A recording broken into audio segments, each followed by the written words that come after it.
लोकसभा चुनाव 2024 के परिणाम इस बार बेहद चौंकाने वाले थे और चौंकाने वाले इसलिए भी थे क्योंकि बीजेपी लगातार 400 पार का दावा कर रही थी और बीजेपी सिर्फ 240 सीटों पर इस बार सिमट गई।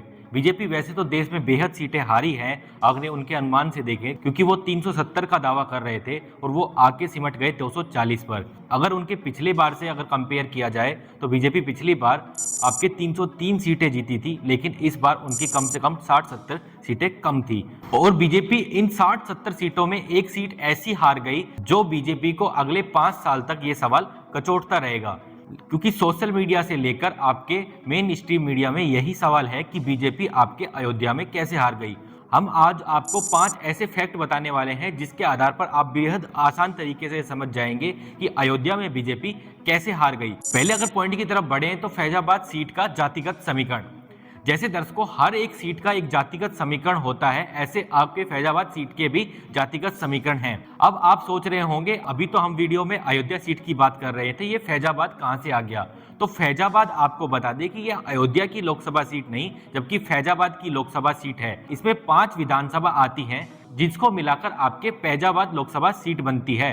अयोध्या सिर्फ एक विधानसभा है। अयोध्या विधानसभा के अलावा 4 अन्य विधानसभा आती हैं। उसमें पहली आती है दरियाबाद, दूसरी आती है आपके मिल्कीपुर, तीसरी अगर विधानसभा की बात की जाए तो वो आती है बीकापुर और चौथी अगर विधानसभा की बात की जाए तो वो है रुडाली और 5वीं हमने आपको बताई दी वो आती है अयोध्या। यानी कि इन 5 विधानसभाओं को मिलाकर आपके एक से लोकसभा सीट बनती है, वो बनती है आपके फैजाबाद और फैजाबाद लोकसभा सीट से बीजेपी हारी है, ना कि आपके अयोध्या से। अगर हम आपके इसके चुनावी समीकरण को आपको बताएं तो यहाँ पे अगर जाति की बात की जाए इस सीट पर तो 22% आपके ओबीसी वोटर आता है, जिसमें कुर्मी और यादव आते हैं। 21% वोटर आपके एसटी, एससी और अन्य पिछड़ा वर्ग आते हैं और 18% आपके मुस्लिम वर्ग आता है। तो दर्शकों जैसे सोशल मीडिया पर ये लगातार कहा गया कि आपके मुस्लिम वर्ग की वजह से ये सीट बीजेपी हार गई, ऐसा बिल्कुल नहीं है। ये दावे आपके पूरी तरीके से झूठे हैं, क्योंकि 18% वोटर ये डिसाइड कभी भी नहीं कर सकता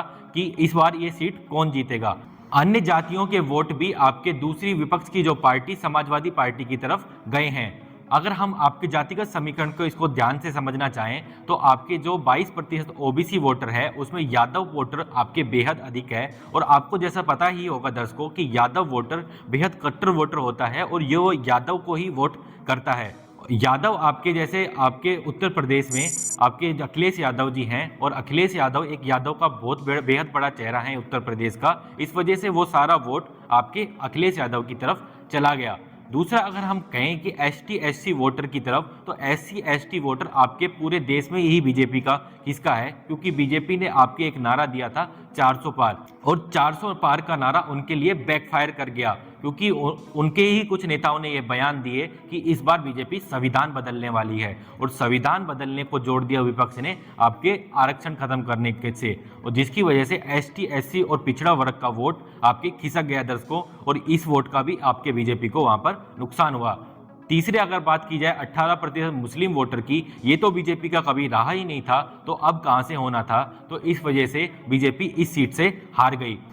अगर हम सिर्फ अगर अयोध्या सीट की अगर बात करें तो अयोध्या सीट पर आपके बीजेपी प्रत्याशी आगे जरूर थे पर बेहद कम मार्जिन से।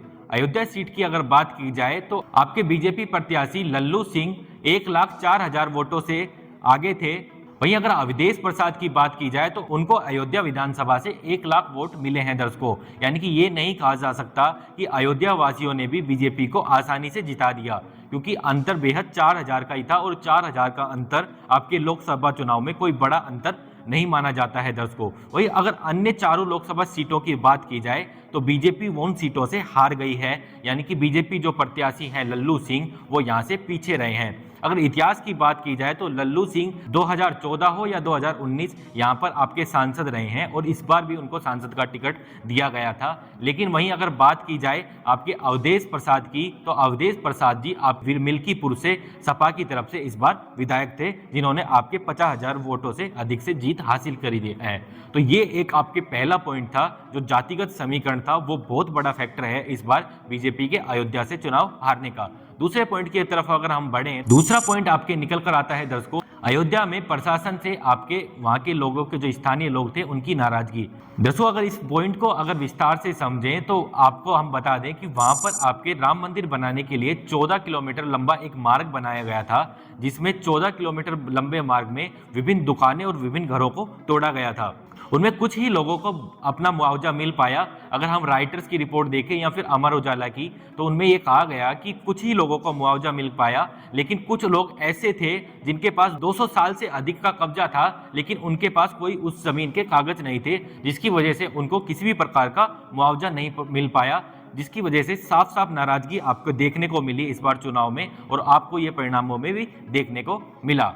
तीसरे पॉइंट की हम बात करें तो वो आता है आपके दोनों लोकल प्रत्याशी हैं, जिनमें उनके तरफ से नारे दिए गए वो दोनों आपके बैकफायर कर गए। एक को बैकफायर कर गया और एक को फायदा कर गया। पहले अगर हम बात करें तो लल्लू सिंह और आपके अवधेश प्रसाद जी का बयान। अगर हम लल्लू जी के बयान की बात करें तो लल्लू जी ने एक ऐसा बयान दिया जो कि आपके पूरे देश में सुर्खियों में आया। लल्लू सिंह बीजेपी के उन नेताओं में शामिल थे जिन्होंने ये आपके एक्सप्लेन करते हुए दिखाई दिए कि आपके बीजेपी को 400 पार क्यों चाहिए। उन्होंने साफ साफ कहा कि बीजेपी को 400 पार इसलिए चाहिए क्योंकि हम संविधान बदलना चाहते हैं, और उस संविधान को विपक्ष ने पूरे देश में, हमने जैसे अभी आपको बताया कि उन्होंने आरक्षण से जोड़ दिया, जिसकी वजह से उनका वो नारा बैकफायर कर गया उनके लिए। वहीं अगर हम बात करें अवधेश प्रसाद जी के बयान की, तो उन्होंने इस बार एक नारा दिया, न मथुरा न काशी, इस बार अवधेश पासी। यानी कि उनका कहने का मेन मतलब था कि इस बार आप धर्म की राजनीति को छोड़कर सीधा सीधा काम पर आप वोट कीजिएगा।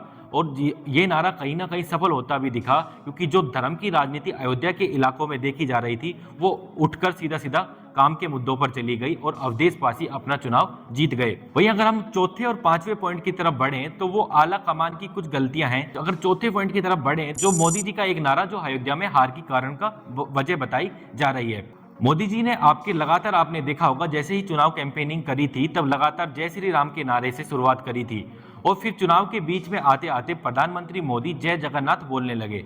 लेकिन जय जगन्नाथ बोलने को लेकर उनका उड़ीसा में तो फायदा हो गया, लेकिन राम भक्त उनसे नाराज हो गए, क्योंकि जैसे आपने देखा होगा कि जब भी कोई नेता कहीं पर भी जाता है तो वहां पर जाके वहां की लोकल जो भी चीजें होती हैं उसको लेकर कुछ ना कुछ बोलता है। और अयोध्यावासी ये समझते थे कि राम भगवान उनके हैं, और जो उनका राम भगवान का पूरे देश में नारा लग रहा था उससे बेहद खुश थे। अचानक मोदी जी ने जय जगन्नाथ का नारा दिया, जिसके बाद वो नाराज हो गए और उसके बाद आपके वोटों में कमी देखने को मिली। ये भी राजनीतिक जानकार एक बड़ी वजह बता रहे हैं। अगर पांचवें और अंतिम पॉइंट की तरफ हम बढ़े तो आरएसएस और बीजेपी की नाराजगी। आरएसएस और बीजेपी की नाराजगी आपको अब खुलकर आपको दिख रही है, लगातार दोनों तरफ से बयानबाजी देखने को मिल रही है।